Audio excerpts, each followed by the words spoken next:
हरे कृष्णा। आप सभी को वैशाख मास के शुभारंभ की हार्दिक शुभकामनाएं। आज हम सुनेंगे वैशाख स्नान की पवित्र कथा। एक राजा था।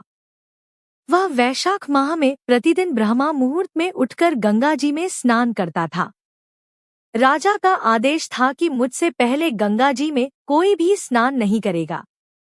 राजा जब गंगा जी में स्नान करने जाते तो उन्हें प्रतिदिन शांत जल के स्थान पर हिलता हुआ हलचल युक्त जल दिखाई देता था। तो राजा को संदेह होता था कि निश्चय ही मुझसे पहले कोई प्रतिदिन गंगा जी में स्नान करता है। अतः राजा ने नदी के तट पर पहरेदार बिठा दिए। गंगा जी के तट पर एक वृक्ष था। उस पर एक बंदरिया रहती थी। वह प्रतिदिन राजा के स्नान करने से पूर्व स्नान करके वृक्ष पर चढ़कर बैठ जाती थी। इस प्रकार होते होते पूरा वैशाख माह व्यतीत हो गया, किंतु अंतिम दिन राजा के सिपाही ने देख लिया और उस बंदरिया को पकड़कर राजा के पास ले गए और कहा कि यह बंदरिया आपसे पूर्व प्रतिदिन गंगा जी में स्नान करती है। उधर राजा की प्रतिज्ञा थी कि यदि कोई भी स्त्री मुझसे पूर्व स्नान करती होगी तो मैं उससे विवाह कर लूंगा। इसलिए राजा को बांदरी के साथ विवाह करना ही पड़ा। वैशाख स्नान के पुण्य से बंदरी के गर्भ ठहर गया। 9 मास पूर्ण होने पर बंदरी ने राजा से पूछा कि शिशु जन्म के समय मुझे क्या करना चाहिए। तब राजा ने महल में एक घंटी लगवा दी और बंदरी से कहा कि जब तुम्हें दर्द हो तो उसे बजा देना, मैं संपूर्ण प्रबंध कर दूंगा। राजा की अन्य रानियां भी थी, उनकी कोई संतान नहीं थी। बांदरी को गर्भ है यह समाचार जानकर अन्य रानियां मन ही मन बांदरी से ईर्ष्या करने लगी और भावी संतान का नाश करने हेतु विभिन्न योजनाएं बनाने लगी। घंटी लगी देखकर एक रानी ने बंदरी से इसका कारण पूछा। बंदर ने संपूर्ण वृतांत बता दिया। रानी ने बहकाया कि एक बार घंटी बजाकर तो देख ले कि राजा आते हैं या नहीं। बंदरी ने घंटी बजाई तो राजा दौड़े दौड़े महल में आए और घंटी बजाने का कारण पूछा। इस पर बंदरी ने उत्तर दिया कि मैंने तो रानियों के कहने पर घंटी बजाई थी।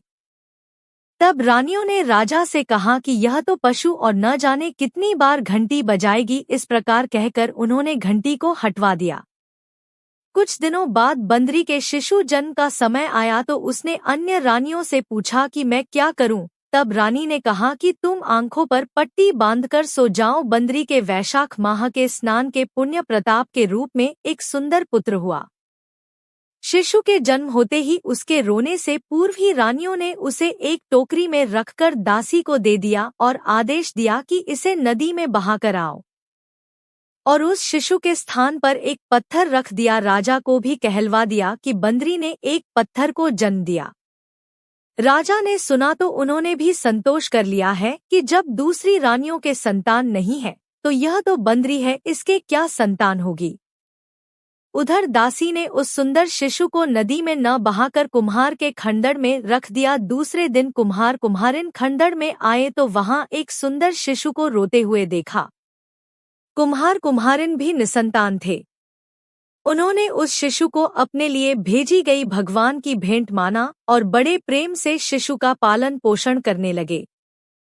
कुछ बड़ा होने पर बालक को यह ज्ञात हुआ कि वह रानी बंदरी का पुत्र है, जिसको रानियों ने मरवाना चाहा था। एक दिन वह बालक कुम्हार के बनाए हुए मिट्टी के हाथी घोड़े लेकर पनघट पर जा बैठा और दासियों को देखकर कहने लगा कि आओ रे मेरे मिट्टी के हाथी घोड़े, पानी पियो। जब दासियों ने यह बात सुनी तो वह हंसने लगी और बोली, अरे मूर्ख, कभी मिट्टी के हाथी घोड़े भी पानी पीते हैं क्या। इस पर उस बालक ने कहा कि कभी बंदरी के भी पत्थर जन्म लेता है क्या। उस बालक की यह बात दासियों ने जाकर महल में कही। तब रानियों ने दूसरे दिन विष मिलाकर लड्डू भेज दिए। ईश्वर की कृपा से लड्डू गोंद और बादाम के हो गए और उन लड्डू को खाने से उस लड़के की मृत्यु नहीं हुई। यह समाचार दासी ने रानी को कहा और रानी ने राजा से कहकर कुम्हार को देश निकाला दिलवा दिया। कुम्हार वन में रहने लगा। तत्पश्चात अगले वर्ष चित्र माह में माता गणगौर के पूजन का दिन आया तो वह बंदरी का पुत्र 108 करवे और 108 गोली लेकर तथा घड़े में पानी भरकर बगीचे के बाहर बैठ गया। उधर राजा की और साहूकार की पुत्रियां गणगौर बनाने के लिए मिट्टी लेने के लिए आई तथा बगीचे में खेलने और झूलने लगी। इस कारण कुछ समय बाद उन्हें प्यास लगी, तब उन्होंने उस बंदरी के पुत्र से जल पिलाने के लिए कहा तो उस बालक ने उत्तर दिया कि मेरे पास एक गोली है, उसे खाते जाओ और मेरी चारों ओर फेरे लगाती जाओ, तब मैं तुम्हें जल पिलाऊंगा। इस पर पहले तो कन्याओं ने मना किया, किंतु प्यास तीव्र होने के कारण मान गई। इस प्रकार गोली खाने और उस युवक के साथ फेरे लेने से वह गर्भवती हो गई। बाद में जब उनके माता पिता को यह ज्ञात हुआ तो वह सभी कुम्हार के पास आए और संपूर्ण वृतांत सुनाया तथा कहा कि तेरे पुत्र ने हमारी कन्याओं से विवाह किया है, अब तुम्हें इन्हें अपने पास रखना होगा। तब कुमार ने निर्धन होने के कारण असमर्थता व्यक्त की। 2 कन्याओं के माता पिता ने बहुत सारा धन देकर अपनी कन्याओं को कुम्हार के घर विदा किया और कुमार के घर 108 बहुएं आ गई और कालांतर में उनके 108 ही पोते हो गए। कुम्हार ने समस्त नगरी को भोजन हेतु निमंत्रण दिया और राजा को भी बुलवा दिया। राजा के यहाँ से रानी बंदरी के अतिरिक्त सब भोजन हेतु पधारे। तब राजकुमार राजा की आज्ञा लेकर बंदरी को लेने रथ पालकी लेकर गया और लाकर सभा में सबसे ऊंचे स्वर्ण आसन पर बिठाया। राजकुमार ने अपनी सभी पत्नियों को समझा दिया था कि बंदरी मुझे जन्म देने वाली माता है। एक एक बहू रानी बंदरी के चरण स्पर्श करती गई और एक एक सोने का सिक्का और पोते को गोद में देती गई। जब राजा और अन्य रानियों ने यह सब देखा तो कुम्हार के पुत्र से इसका कारण पूछा। रानियों को तो संदेह होने लगा कि यह अवश्य ही बंदरी का पुत्र है। इसलिए रानी और रुठकर राजा को कहने लगी कि कुम्हार के पुत्र ने हमारा अपमान किया है और बंदरी का सम्मान किया है, अतः हम लौट कर जा रही हैं।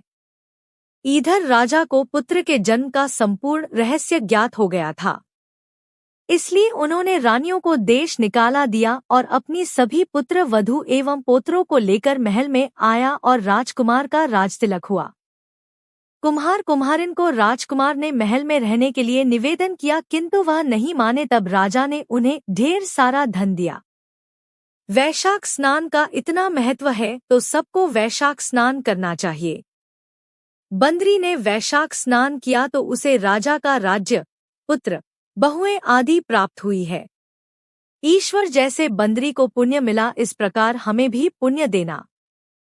अगर आपको यह कथा पसंद आई हो तो कमेंट बॉक्स में हरे कृष्णा लिखकर हमारे चैनल को सब्सक्राइब करके वीडियो को लाइक और शेयर जरूर करें।